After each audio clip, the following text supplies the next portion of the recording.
Hello, clever people, and welcome to my review for Downsizing. So Downsizing comes to us from Alexander Payne, the director of films such as The Descendants, and it follows the story of a man who undergoes a permanent and irreversible procedure called downsizing, where you go from your normal body height down to 5 inches, and you become really small and go live in a separate world, and because of that, resources are more plentiful. You're basically saving the environment, and it's the story of a man, Matt Damon, who decides to go small after seeing all the benefits and struggles with living that way.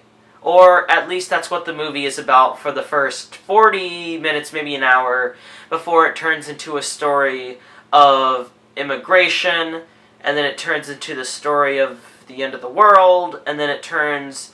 I don't know. This movie has so many different directions, and it can get really confusing at times. Even though I know I shouldn't have been because of all the bad reviews, I was excited for Downsizing. I thought that it looked very enjoyable and very inspirational. The trailers were easily the best trailers of the year. I think that they were, mostly because of the song choice. They used Once in a Lifetime in the trailers, which they were absolutely remiss to not use it in the movie.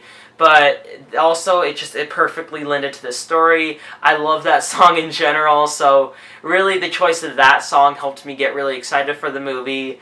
But it ended up disappointing extremely hard. Even though I knew the movie was going to be bad, this was just so muddled and confused. The movie really doesn't know what it wants to be. I feel like Alexander Payne took the story and decided that he wanted the movie to be about downsizing and about having to readjust to a different life. And if the movie was maybe an hour and a half and selectively about that, I think I would have enjoyed it a lot more. Unfortunately, he ran out of stuff to show about an hour in, so I feel like he started writing in a completely separate story. And then after that, even though the movie would have been feature-length at that point, he decided that he wasn't done, so he decided to make another story, and because of that, this sort of feels like 3 movies in one, or I would say that it more feels like a Netflix miniseries, all scrunched into 2 hours and 15 minutes, and because of that, the movie is both too long and too short, because one, on the long side, this movie is boring, and that's also a condescending word. I just said it in my Greatest Showman review. It's a condescending word. I don't like to use it, but there's no other way around it. This movie was just extremely uninteresting. Even though it had a really good concept, it didn't continue to have ideas, and it didn't continue to generate interesting conflict. So I started getting kind of tired, and I started not caring about the story. And that happened about an hour in, and then we had another hour and 15 minutes of movie left to go. And then on the short side, this movie feels too scrunched. It feels like they fit too many ideas into one. I think that they either should have picked one direction, or they should have split it off into a mini-series. And that muddled, confused feeling of being in between really lends for a messy movie. I think if you would have gotten a director like Charlie Kaufman, or, I don't know, maybe somebody like Yorgos Lanthimos, I think that this movie could have turned out much better. And I think that they would have brought a lot of creative vision to it. But because you get a director like Alexander Payne, who has done good work, but hasn't really done sci-fi work like this, you get something extremely lackluster. And that was the last thing that I wanted to say about Downsizing. A plus is the fact that the acting is extremely good in it. Well, not extremely good. It's fine for the most part. Christopher Waltz. Christopher Waltz. I'm not sure.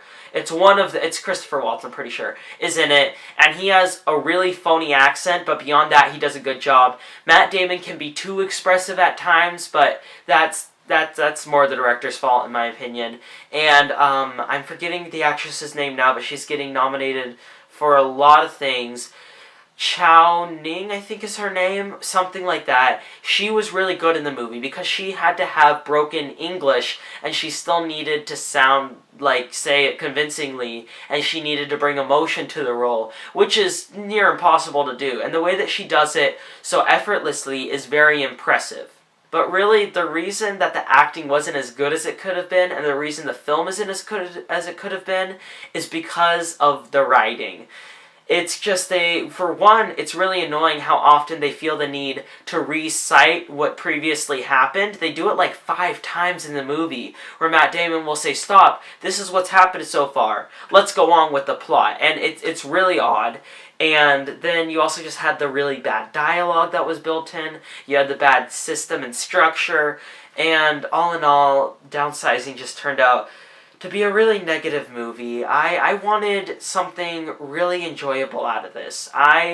If I could exchange any other movie's greatness, if I could have exchanged Lady Bird's greatness and put it into Downsizing, I would have loved that because I didn't care too much about Lady Bird. I wasn't excited for it until reviews started coming out. I was excited for Downsizing before reviews, and then reviews hit and broke my heart. If the reviews were great, and I could have just substituted another movie's greatness and put it towards this one, that would have been great. I would have loved to have come out of this movie talking about how awesome it is and giving it a 9 out of 10, but unfortunately, it's just a big disappointment. I will give Downsizing a 4.25 out of 10. Alright, that concludes my review for Downsizing. What are your thoughts on this film, or what do you think of Alexander Payne? Comment in the comment section below and let me know. I'm Burke, and this has been The Clever Critics. Goodbye.